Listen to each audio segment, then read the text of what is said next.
All right, guys, right now you should have put in all of the different vendor service items, customers, customer and vendor profile lists, all the other stuff in here into your Scortis landscaping deal. So now we're going to just run these reports. So on 6.1 specifically, what are the names of the company's accounts? Well, that's the chart of accounts. It's every account that we just got through setting up. So it is this. Before you go push those out, just make sure your Visa is a credit card. These other ones were set up as bank. I mixed that up, and so that's one thing I had to fix. So at any rate, so to run the report on this, you're going to go up here and go to account listing. You're going to go to the bottom of the page, go to account listing, and there's your report. We're going to push that out on Excel, and you're good on that one. To save time, I'm going to jump through and go to the next one. The next one is the contact information, current balance of each customer. If we go back to the home button, we're looking for all of our customers. And so that's a customer report. So you go into reports and then customers, because that's what we're talking about. All the customer information, okay, that should be on the customer contact list. Make sure for your customers, one thing that I do when I'm going too fast is I will paste in the name of the customer, the company, and then the name here. And I need to make sure, this is an example, exploration travel, I put the exploration travel / Joseph Schmidt up here. And so just be careful that you've just got the name of the company. So customer name, company name are the same, and then the full name. This is just the contact name that goes down here to contact. So at any rate, make sure you've copied that over. Once I hit OK, we're looking at all these. If you need to change one very quickly, double click on it. You'll see it. You can fix it up.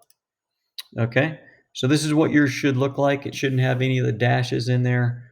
The other thing I was going to show you is when you're looking at these, you can adjust the widths of your columns, and then we're going to push that on Excel. That's chapter 6-2. The next one, they want the phone number for each of your vendors. So this is customer based, and on reports, if we go to our vendors, because they want the phone numbers for these, strangely enough, there's a vendor phone list. There it is. Again, on these, if you accidentally did like I did on a few of them, let's look at Bart Girls. I pasted this in with the dash Jillian Murphy up here. I nuked that now, so it's just Bart Girls. If you have to fix it, this is how you do it. You can just double click on here. That little Z will drill down into it, and then you can get off of it, and it'll fix it right here. So this is what your phone list should look like when you're pushing it out. I think I can probably go a little bit bigger for you.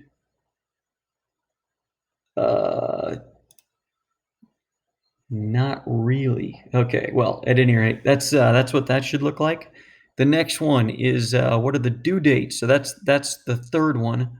Next one is what are the due dates discounts available for customer payments and payments to vendors. If you remember when we set that up, we went to lists and we went to all of those different pieces in here that we set up. So now we're going to reports and then to the lists. Okay. And so on this one, let's see, due dates and discounts. Let me see. Terms listing. That sounds good. Okay, so terms is what we're looking at on this. It's another way to put it. Make sure your terms all look right. It's going to look specifically at the 210 net 25, so we had to change that one. Make sure you went in there. Let me drill down on this. Make sure you made the 25 match 25 days it's due. The 2% was already correct, I believe, but the 10 days, well, no, maybe that wasn't. But anyway, make sure your 2 matches the 2, the 25 matches the 25, and the 10 matches the 10 days. And what this 210 net 25 means is if you pay in 10 days, you get a 2% discount. Otherwise, the net of everything is due in 25 days or it's late. So anyway, I'm going to hit OK. It's going to go back to this. If you need to clean this up, I also deleted out any terms that were I made them inactive or deleted any of the ones in the list that we weren't using. So at any rate, that is everything for, what is that, 6.4?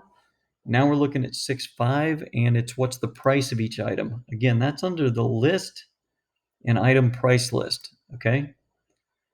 So on the item price list, you do not need to have these guys because it said you didn't. You'll put those in later if you need them.